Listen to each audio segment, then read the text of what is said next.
Martinez family, and this is Southside in 60. I said it right! We are in a season of 40 days of prayer in which we are setting aside time every day to stop and pray for our city, state, nation, and world at 7:14 a.m. Sayonara, Dolly. and 7:14 p.m.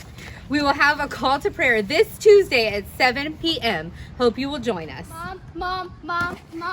Parents, are you ready to enjoy a night out where SISA provides a fun night for your children? On Friday, August 7th from 5:30 to 8:30 p.m., take time to get away with your spouse and strengthen your marriage. This night Bible camp will be a fun night for your children, filled with worship, dinner, and rotations.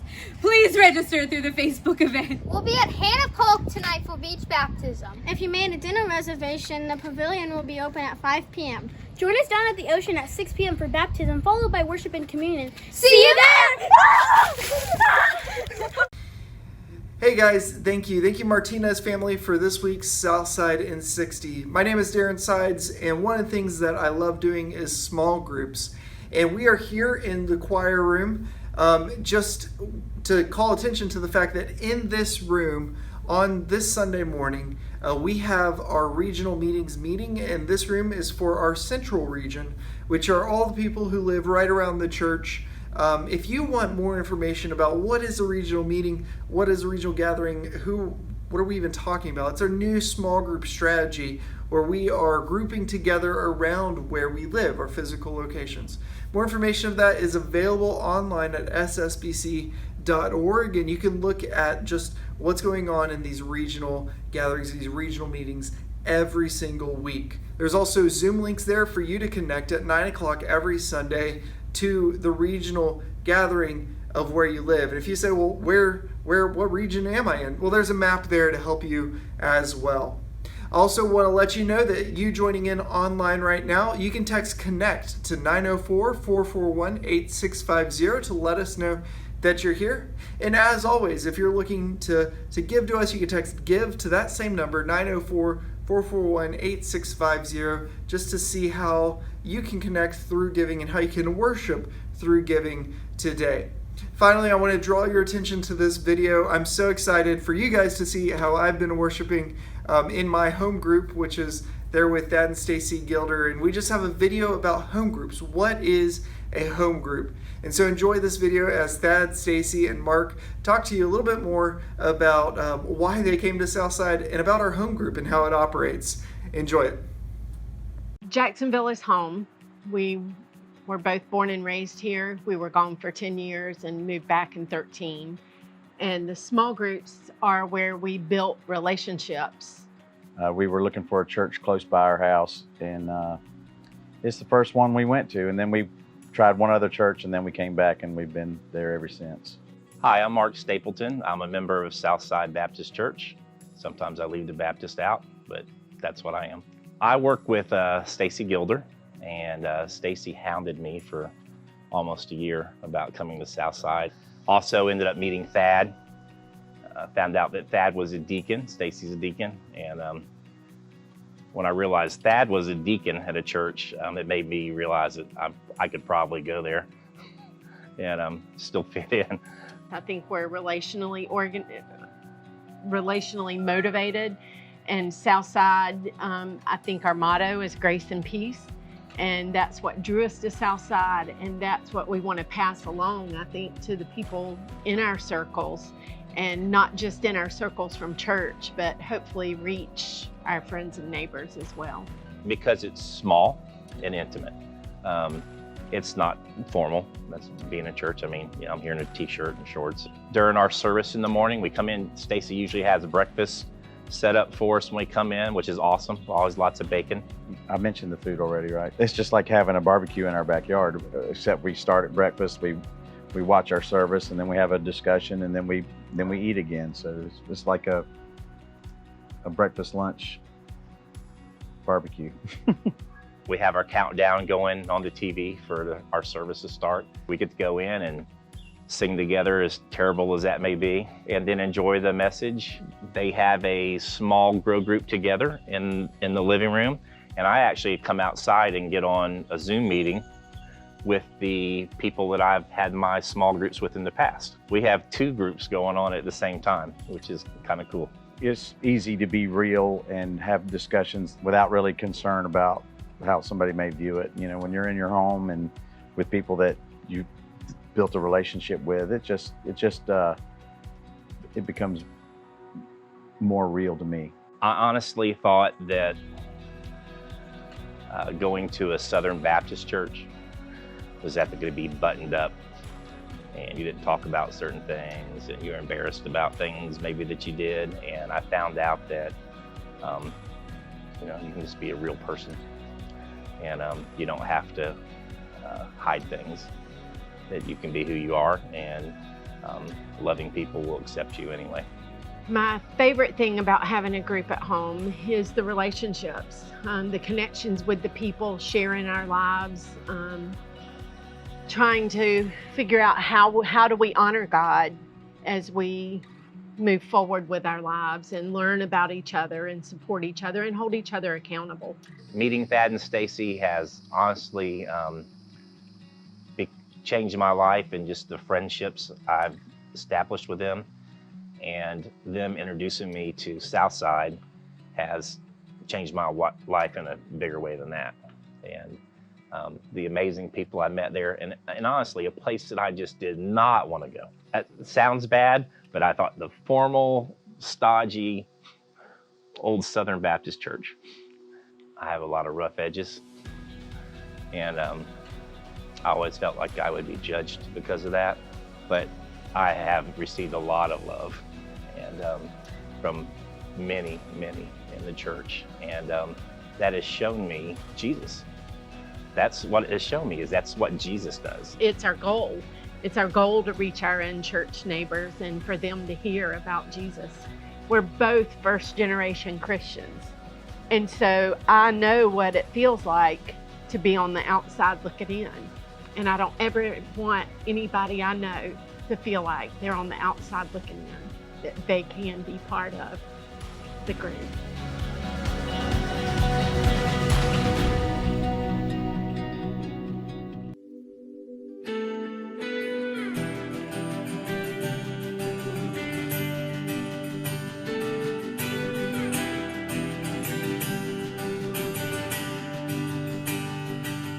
The weapon may be formed, but it won't prosper. When the darkness falls, it won't prevail. 'Cause the God I serve knows only how to triumph. Oh, my God will never fail. Oh, my God will never fail. I'm gonna see a victory. I'm gonna see a victory. For the battle belongs to you, Lord. I'm gonna see a victory. I'm gonna see a victory. For the battle belongs to you, Lord.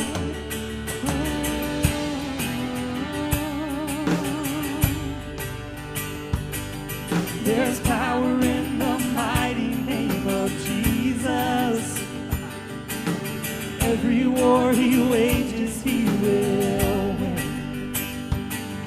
Oh, I'm not backing down from any giants, 'cause I know how the story ends. I'm gonna sing, and I'm gonna see a victory. I'm gonna see a victory. For the battle belongs to you, Lord. I'm gonna see a victory. I'm gonna see a victory. For the battle belongs to you, Lord.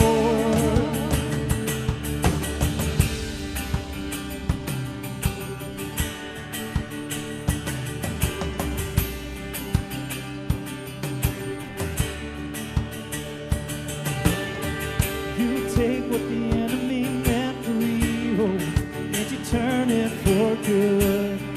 You turn it for good. You take what the enemy meant for evil, and you turn it for good. You turn it for good. take what the enemy meant for evil and you turn it for good. You turn it for good. I'm gonna see a victory. I'm gonna see a victory. For the battle belongs to you, Lord.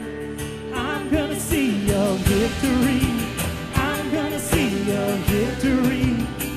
For the battle belongs to you, Lord. I'm gonna see a victory. I'm gonna see a victory. For the battle belongs to you, Lord. You take what the enemy meant for evil and you turn it for good. You turn it for good. You take what the enemy meant for evil and you turn it for good. You turn it for good. I'm gonna see a victory. I'm gonna see a victory. For the battle belongs to you, Lord. I'm gonna see a victory. I'm gonna see a victory. For the battle belongs to you, Lord.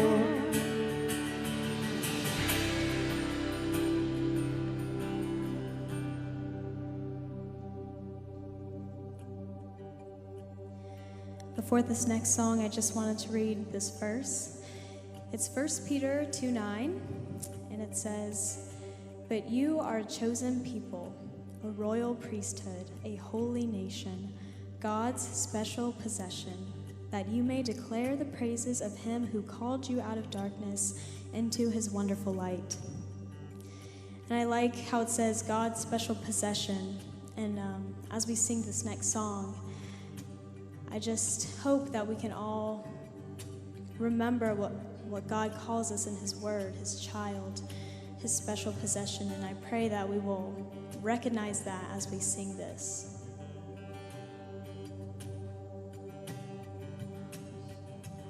Who am I that the highest king would welcome me? I was lost, but he brought me in. Oh, his love for me. Oh, his love for me.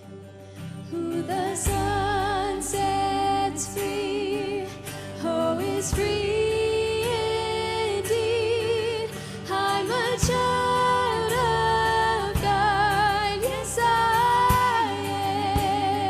am. Free at last, he has ransomed me. Oh, his grace runs deep. While I was a slave to sin, Jesus died for me.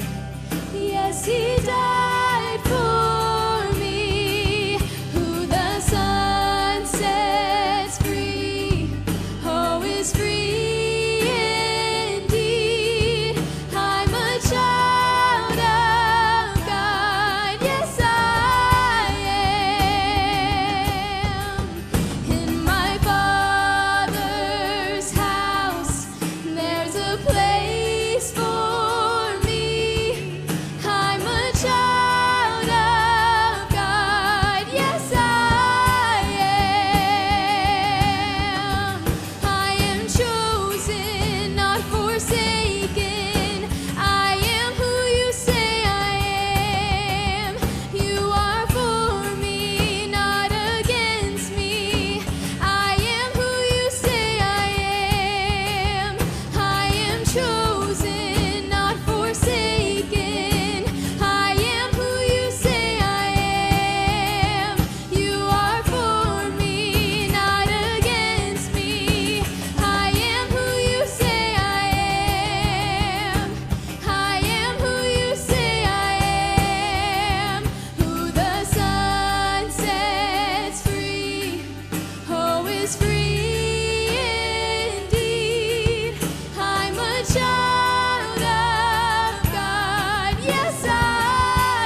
child of God. Yes, I am.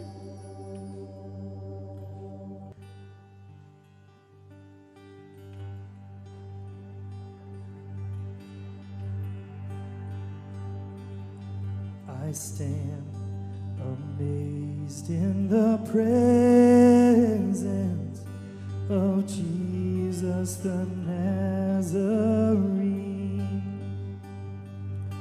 and wonder how he could love me, a sinner condemned unclean. How marvelous, how wonderful, and my song shall ever be. How marvelous, how wonderful is my Savior's love for me. He took my sin and my sorrows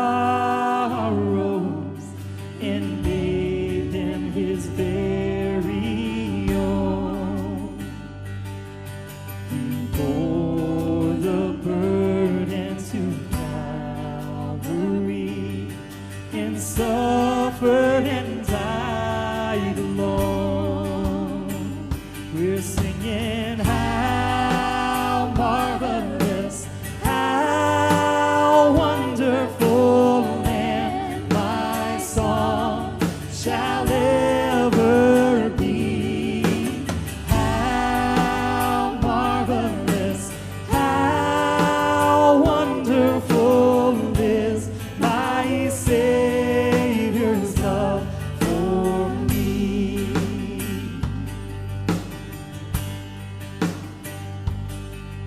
And with the ransomed in glory, his face I at last shall see.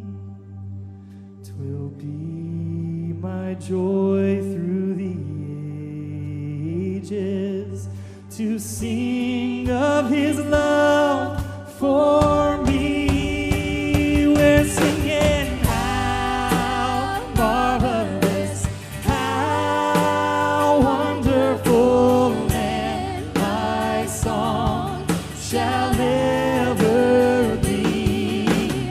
How marvelous, how wonderful is my Savior's love for me.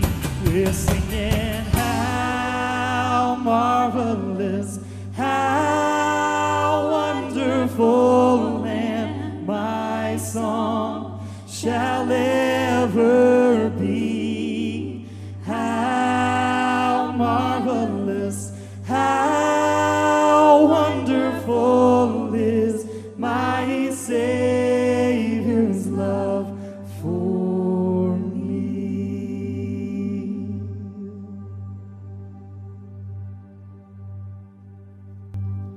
We're singing, how marvelous, how wonderful, and my song shall ever be. How marvelous, how wonderful is my Savior's love for me. Let's do that again. Let your praise be louder than the music we're making right now. We're singing, how marvelous, how wonderful, and my song shall ever be. How marvelous, how wonderful is my Savior's love for me. Let's just do it one more time. We'll just bring it down. We're singing how marvelous, how wonderful, and my song shall ever be. How marvelous, how wonderful is my Savior's love for me. God, we thank you for that love. We thank you for the hope that comes with that love, and the salvation that comes with that love, and the assurance that comes with that love. We thank you for the sacrifice that came with that love, the pain that came with that love, God.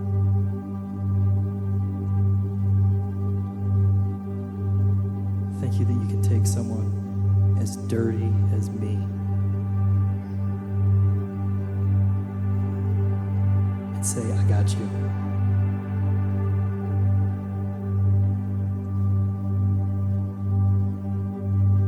Thank you for that. We praise you for that. That is the reason we're here right now, because there's so many other things that we could be doing.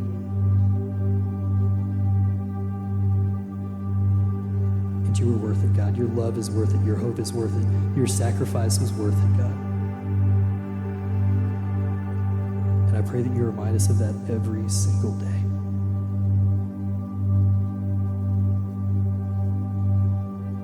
In your name.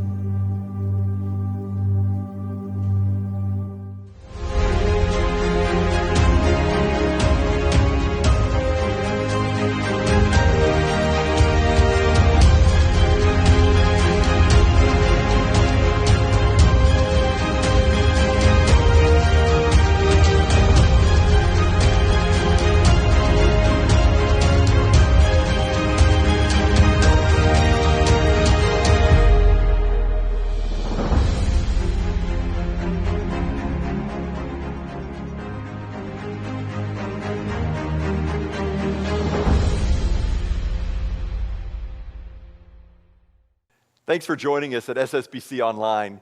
We are really grateful that you are logging in today, and we want you to know that we're praying for you, that we are pulling for you through this challenge. I know many of you are continuing to remain safe at home, and we just appreciate you logging in and being a part of the service, and we do hope you feel a part of the service. And to make that possible, we have made some resources available for you to connect. First of all, on our website, ssbc.org/tools, there is a resource page for the message today, and you can find there some daily readings. You can find a small group discussion guide that you can use with your family, or you can log in and join one of our small groups online. There's also some additional resources for reading and some other things there that you may find helpful. So check that out. Also, if you haven't already, text CONNECT, just text the word CONNECT to the number 904-441-8650. We'd love to know that you are joining us, and we'd also love to pray for you, so you can submit a prayer request that way as well. We started a few weeks ago a series on the life of the prophet Jeremiah, and of course, we get most of our material about him from the book of Jeremiah. So our scripture reading this morning actually comes from Jeremiah chapter 17, verse 5 through 13. Jeremiah 17, verse 5 through 13. Thus says the Lord, cursed is the man who trusts in man and makes flesh his strength, whose heart turns away from the Lord. He is like a shrub in the desert, and shall not see any good come. He shall dwell in the parched places of the wilderness, in an uninhabited salt land. Blessed is the man who trusts in the Lord, whose trust is the Lord. He is like a tree planted by water, that sends out its roots by the stream, and does not fear when heat comes, for its leaves remain green. And it's not anxious in the year of drought, for it does not cease to bear fruit. The heart is deceitful above all things and desperately sick. Who can understand it? I, the Lord, search the heart and test the mind, to give every man according to his ways, according to the fruit of his deeds. Now, as we're looking at Jeremiah in the book of Jeremiah, there are really two components, two things that we're looking at week by week. One is the life of Jeremiah, which really does speak very clearly to us today. But also in the book of Jeremiah, we have the sermons and the teachings of Jeremiah as well. And so today we're actually looking at one of Jeremiah's sermons. Now, Jeremiah was a really creative teacher. He was the kind of teacher that we all wanted to have in school. He's the kind of teacher that we would all want to listen to, that we would hang on his every word, mostly because his teaching style involved illustrations and examples that everybody would have been familiar with. Let me just give you a couple examples. So, in one occasion, Jeremiah goes and buys a new article of clothing. Now, this was a big deal in that day. People just didn't go to the store and buy clothing. So, when Jeremiah goes and buys this new piece of clothing, everybody in town's talking about it. Everybody in town knows about it.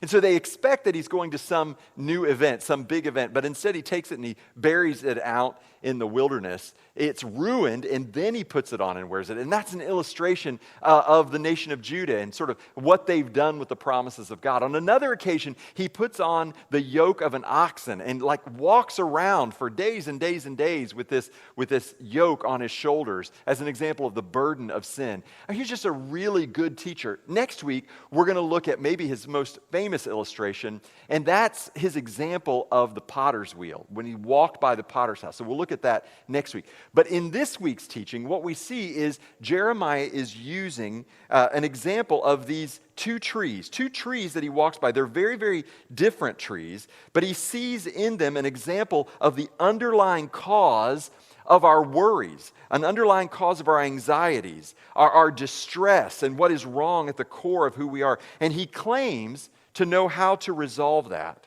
Now, it has to do with the very nature of sin itself. That's at the heart of the problem. It's like we talked about last week. If you listen to the message from last week, all the political solutions we come up with, all the religious reforms we come up with, really never address the core of the human problem, because the core of the human problem is the human heart. And Jeremiah is talking in this sermon about that problem, the problem of sin, the very nature of sin. Now, sin is not a word that we like today. In fact, we avoid using the word at all if we can. And if we do use it, we normally use it kind of in a joking way. And many people think it's an antiquated word. It's kind of out of date. So often when we talk about what we would call sin, what the Bible would call sin, people use the word mistake a lot of times. You'll hear politicians say, after they've had a very public failure, moral failure, they'll talk about that in terms of being a mistake. But that's really a very poor substitute for the word sin.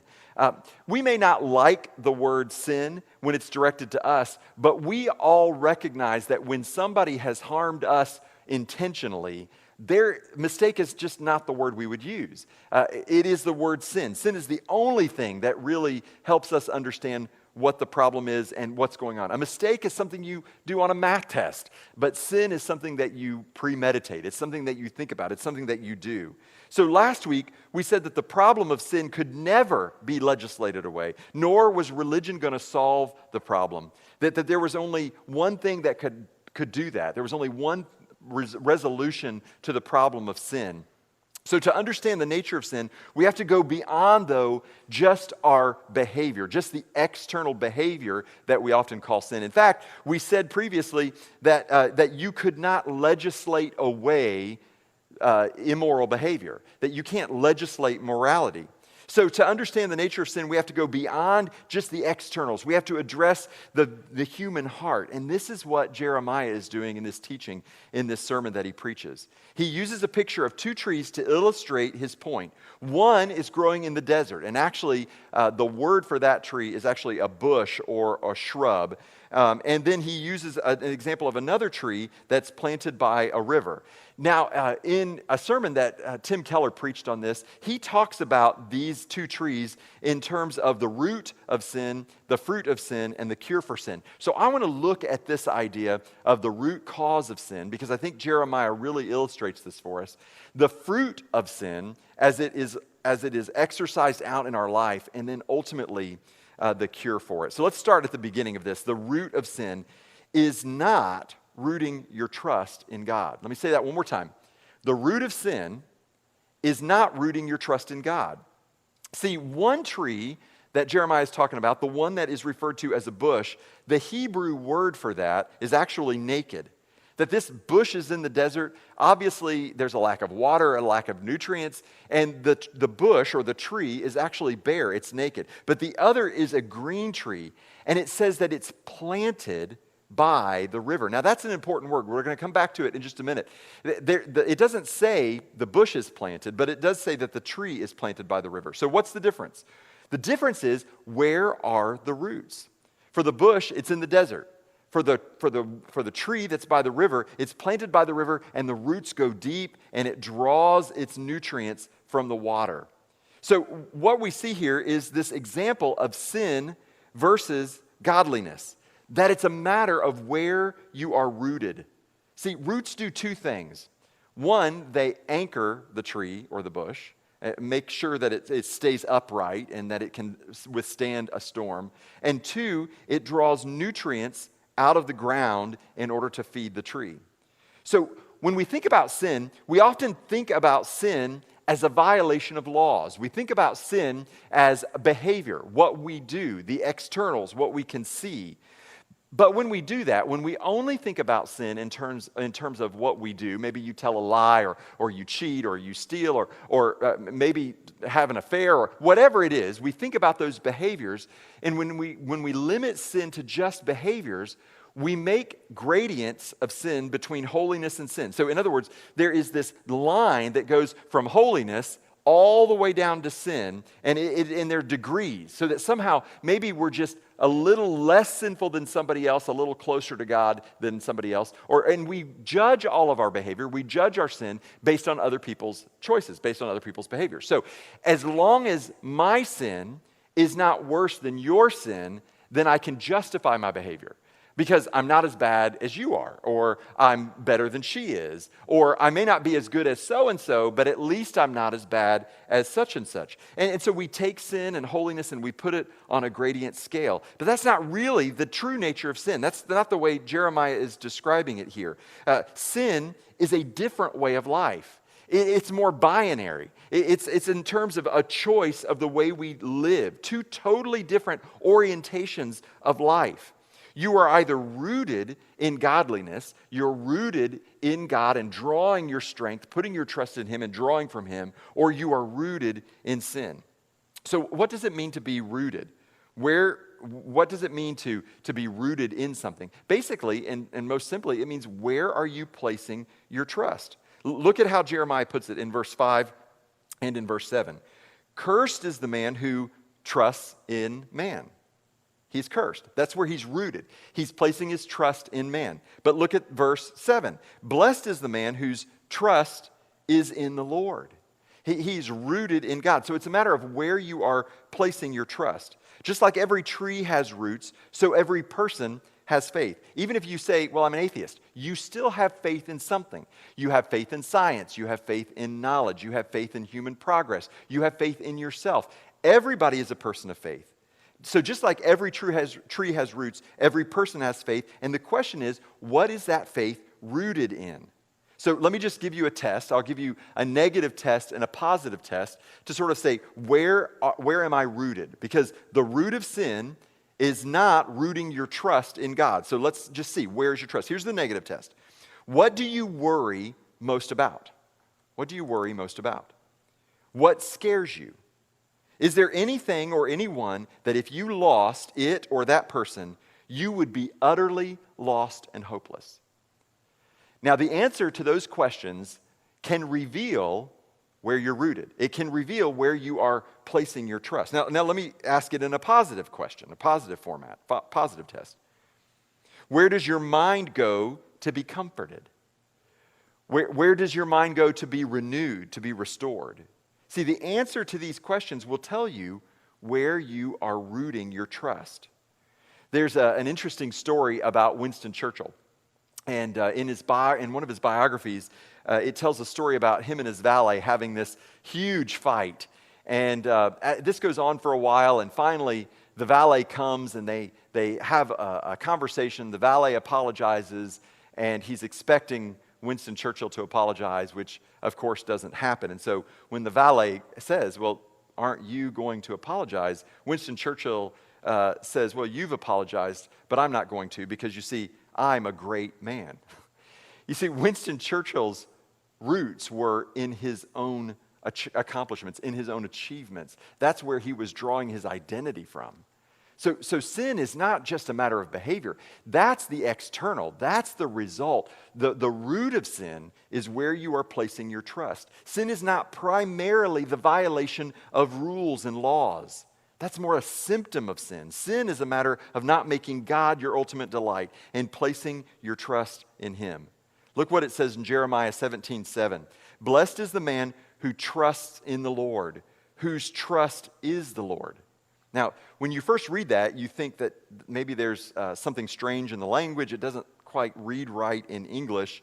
But I think what Jeremiah is saying is an important thing for us to acknowledge, especially those of us who claim to be religious or claim to be God followers. We have to acknowledge that it is possible to trust in the Lord without making the Lord your trust. You can trust in the Lord without Him actually being the thing that your trust is rooted in. You see, there are three kinds of people. There are irreligious people. Basically, they say, I do my own thing. I trust myself, or I trust science, I trust culture, I trust humanity, whatever it is. Their roots are there. But then there are religious people. And sometimes, as religious people, we think that, well, if we obey all the rules, that we ought to get something in return. That our behavior is modified in order to get and extract from God something that we want. People whose trust is the Lord, they do what God says, not to get something from God, but in order to get God. There's a difference.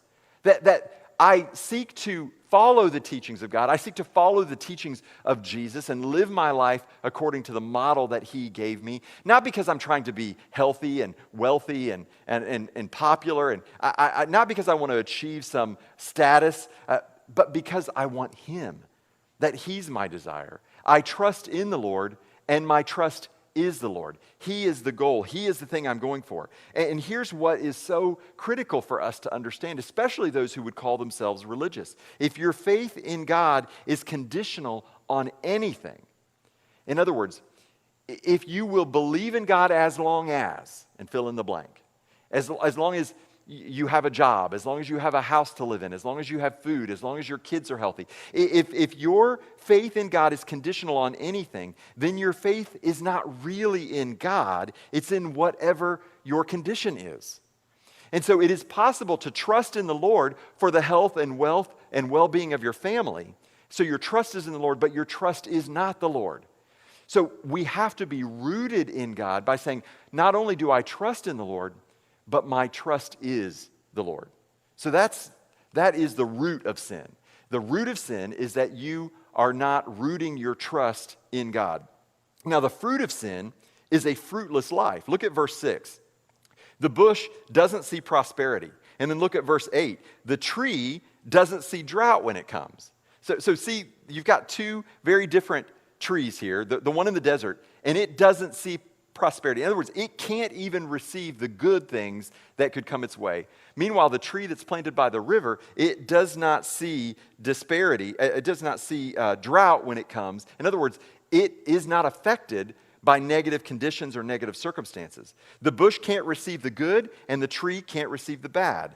Now, you've known people like this, a person that gets everything she wants and yet's never happy, and another person who seems to endure constant trials and yet seems to be at peace no matter what happens. You see the fruit in their life. Somebody who's successful, somebody who has accomplished all their goals, and yet they're never satisfied. That's a tree that's planted in the desert. That's trust is rooted in people. That's trust is rooted in his or her own accomplishments. Those people who get exactly what they want and still wake up disappointed are disappointed because they haven't changed. The success they thought would make them different, the accomplishment they thought would make them feel better, it just didn't change them at all. They have placed their trust in the idea that a change in circumstances would change who they are. A new spouse, if I could just get a different job, if I could just make more money, if I could just get the degree. and it hasn't saved me. It hasn't healed me. And so they constantly strive for more and more and more because nothing they achieve, nothing they receive, nothing ever brings about their desire. The healing they need, the nutrients that they're searching for are never found in those things. But the person who's rooted in God isn't concerned by the changing circumstances of life. Bad things happen. Negative things come his or her way. And still they seem to persist. Still they seem to even find joy in the midst of the sorrow because he or she has rooted their trust in God.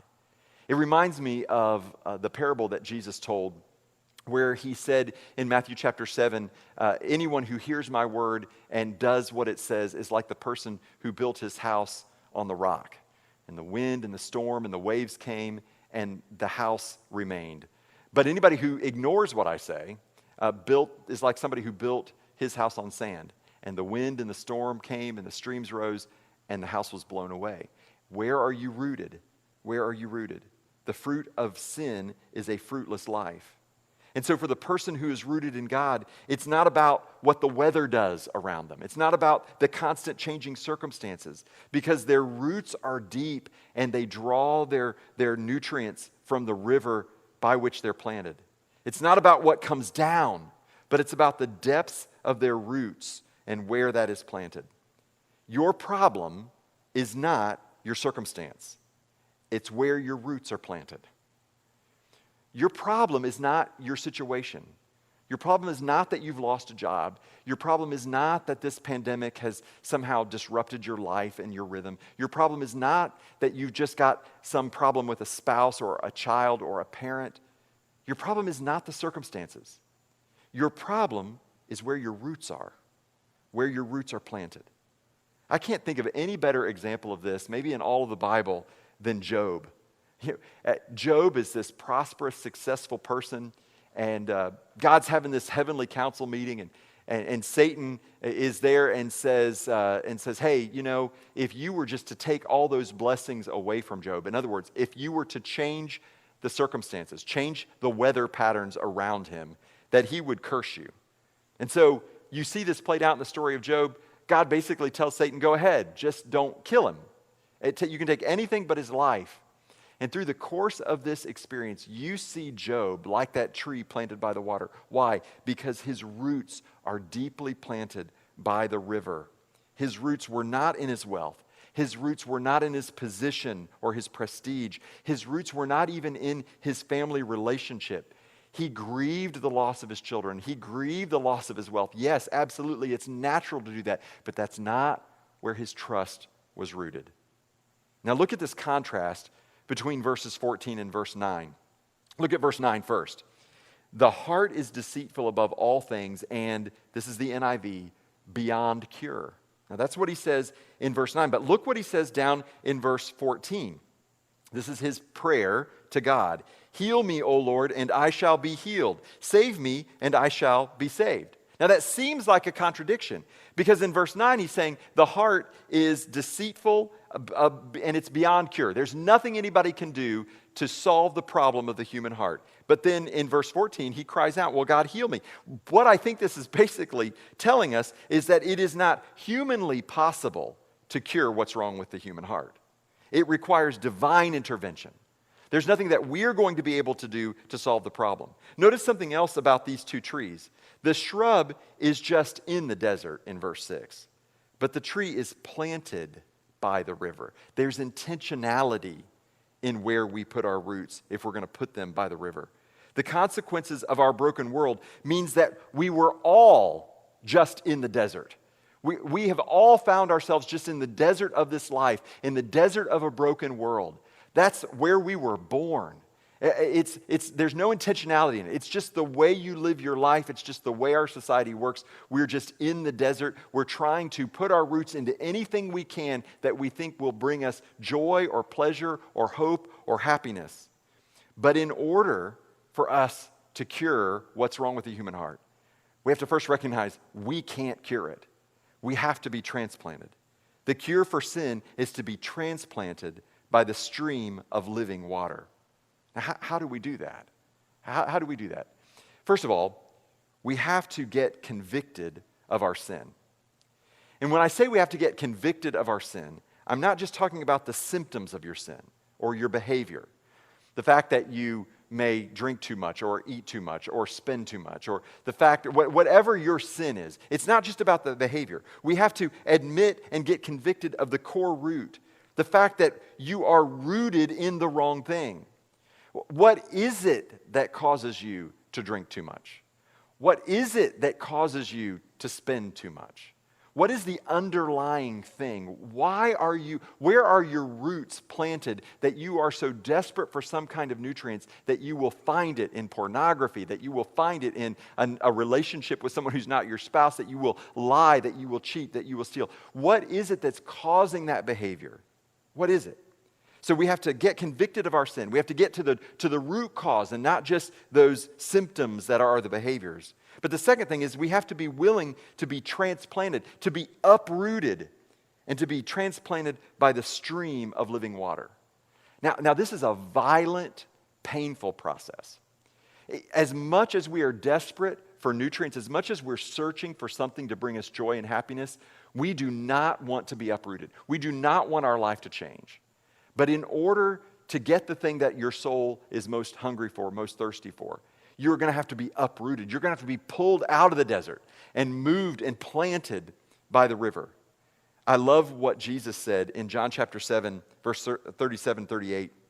If anyone thirsts, remember that's the underlying cause, there it is. That thirst that we all recognize, the longing that we all have, that itch that we can't seem to satisfy. If anyone thirsts, let him come to me and drink. Whoever believes in me, as the scripture has said, out of his heart will flow rivers of living water. You see, that stream isn't just any river. That stream is flowing straight from the heart of God. It is the living water that is Jesus Christ. And when we are planted by that stream, he becomes the source of our trust, and our life suddenly bears fruit. There's this really great picture at the very end of our Bible. It's in Revelation chapter 22, verses 1 and 2. And this whole idea of this river, which we could spend a whole series looking through the Bible at stories, examples of this river, from Genesis all the way through the book of Psalms, through Jeremiah as we're seeing, and in the New Testament and in Revelation. But I want you to read to you the last time we hear about this river. Revelation chapter 22, verse 1 and 2. Then the angel showed me the river of the water of life. One of the very last things John sees, 22 chapters as he is having this incredible tour of heaven. And one of the very last things that he talks about is the river of the water of life. And listen to what it is. Bright as crystal, flowing from the throne of God and from the Lamb through the middle of the street of the city.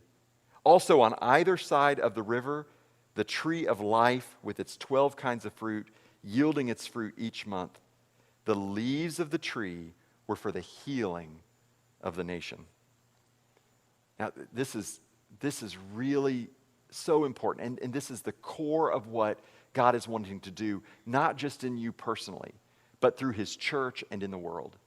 You see, this is a message about personal salvation, that we have to be transplanted from the desert into the river of life that is Jesus Christ. That's about me placing my trust in Jesus Christ.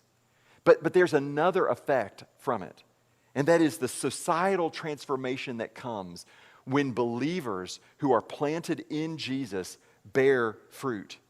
That your salvation is not just about you, but about how the fruit of your life, the fruit of your salvation, is for the healing of the nations. That it's more than just me coming to a personal relationship with Jesus. As important as that is, it's about us being planted by the river of life so that the tree of life, the fruit might be borne out in the church, and that the leaves of the church would provide shade and healing. And isn't that what our world needs right now? Isn't that what we long for? Let me encourage you. Take the test. Take the test and ask yourself, where is your trust? Get beyond all the behaviors that you define as sin and get to the root cause and ask, are you rooted in Jesus Christ? Are you rooted in Jesus? Or are you in the desert? Are you seeking to find nutrients? Are you seeking to find life in any other source? Because if you are, that's the very nature and definition of sin, and it is hopeless for you and for the people around you. But if you will place your faith and trust in Jesus, not only will your life bear fruit, but your life will have an effect on others, and it can bring healing to the world. What a powerful idea. Let me pray for you as you take this idea and as it just permeates your heart and your life over the next few weeks. I just pray that God will continue to speak to you, and that as you wrestle with what God is saying to you, that you will reach out in community to somebody else. Ask somebody else to pray for you. Share what's going on in your heart and your life with them so that God can continue to work in you in community. Let's pray together. Father, we thank you that as painful as the process is of being transplanted, that you lovingly, painstakingly work in our lives through our circumstances.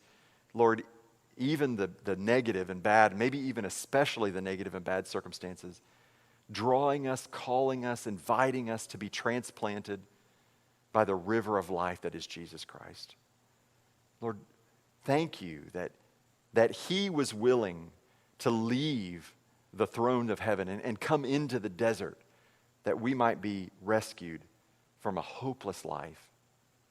Father, we confess to you not just our sinful behaviors, but Lord, we confess that we are sinful because we are placing our trust, we're rooting our trust in other things besides you. Lord, for the man out there who is listening, whose trust is rooted in his career, in making money, for the woman whose trust is rooted in achieving education or, Father, the outcome of her children as they grow older, whatever it is, God, I just pray that your Holy Spirit would lovingly reveal to us how we are rooting ourselves in anything that is not you. Father, help us not just to trust in you, but Father, help us to make you our trust. And Lord, I pray for those who have never placed their faith and trust in Jesus Christ, that maybe today would be the day, and that they would just cry out to you, confessing that they have sinned, not just because they've done bad things, but because they have placed their roots in other things. They've placed their trust in other things. Lord, may they believe what Jesus has done for them. May they believe that he is the stream, the fount of living water. And may they commit themselves to being transplanted into that living water. Lord, would you be glorified in your church? May this picture that we see in the book of Revelation define our church. That as more and more of us are rooted in you, may the fruit that we bear, may the leaves that we have, may it bring healing and hope to this world until your kingdom come on earth as it is in heaven. And we pray this in the powerful name of the fount of living water, Jesus Christ. Amen. Thanks again for joining us and logging in. Hey, we are really excited about the things that are going on at Southside. Our beach baptism is going to be a great celebration of people who have committed their life to Jesus. And we're going to celebrate that with you next week, and we share some of the stories of people who have given their life to Christ, who are following him publicly in believers' baptism. These stories are amazing. They tie in beautifully with what we're going to talk about from Jeremiah chapter 18 next week, so you do not want to miss next week's worship experience. You want to make sure you log in. Hey, be sure also to like and to share our services. It really helps us get word out to our friends and our neighbors and our community. There have been a number of people that we've been able to connect with through our services on Facebook and YouTube, through our website. So keep sharing those links, keep liking them, and we would love to hear from you. So again, if you haven't already, you can text the word CONNECT to 904-441-8650. Also, anything you can do to support the ministry of Southside, you can text GIVE to that same number. And just a reminder that we are currently still collecting money for the Global Baptist Response. This is an organization that does such tremendous work around the world as they empower national churches, national church plants, and people who are working internationally for the cause of the gospel to have the resources they need to bring medical assistance and food resources to people. It's a great organization. You can help us by making a gift to Invested, and you can do that at ssbc.org/give. Just select the Invested option there, and anything you give will help us meet that goal. Thanks for being a part of today's service. Grace and peace be with you.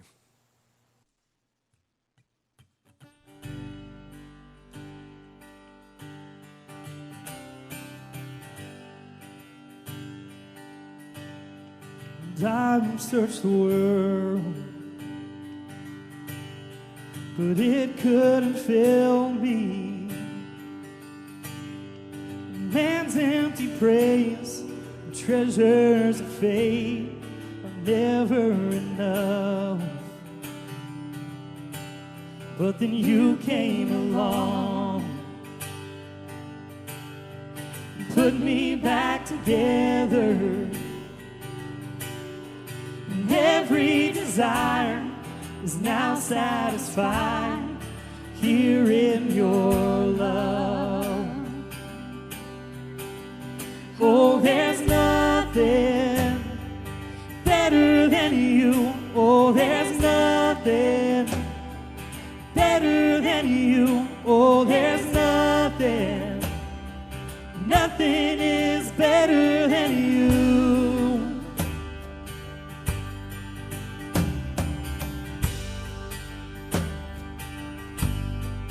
I'm not afraid to show you my weakness, my failures and flaws. Lord, you've seen them all, and you still call me friend. 'Cause the God of the mountains is the God of the valley. There's not a place your mercy and grace won't find me again. Oh, there's nothing better than you. Oh, there's nothing better than you. Oh, there's nothing is better than you. Oh, there's nothing better than you.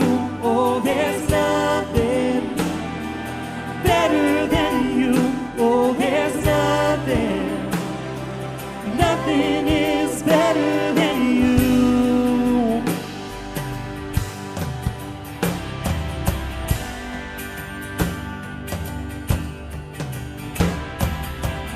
You turn mourning to dancing. You give beauty for ashes. You turn shame into glory. You're the only one who can. You turn mourning to dancing. You give beauty for ashes. You turn shame into glory.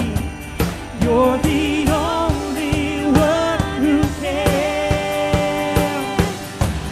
You turn graves into gardens. You turn birds into armies. You turn seas into highways. You're the only one who can. You're the only one who can. Oh, there's nothing better than you. There's nothing better than you. Oh, there's nothing is better than you. Oh, there's nothing better than you. Oh, there's nothing better than you.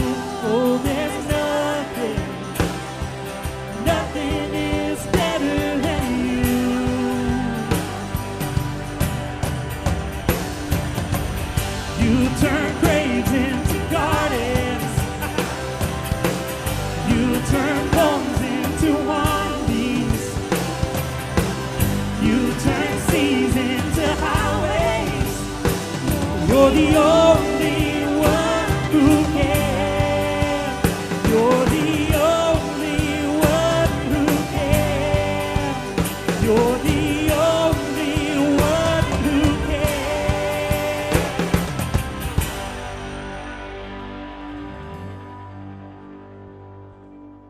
Hey guys, I hope you enjoyed our service today.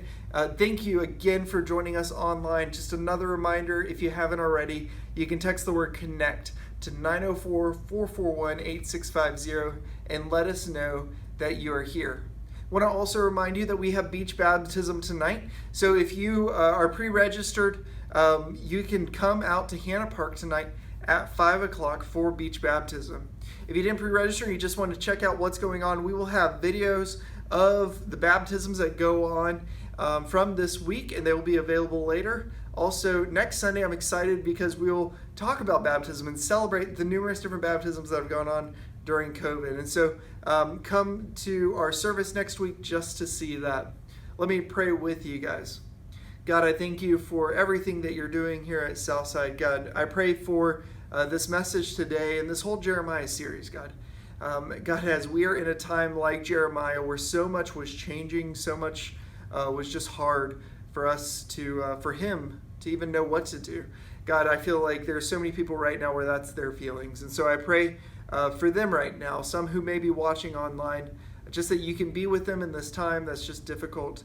And God, I pray and thank you for the successes, because there are some people right now who are having some successes with you, God, in their families, in their lives. God, we thank you that even in tough times, God, you are there walking beside us, and you can help lead us to victory.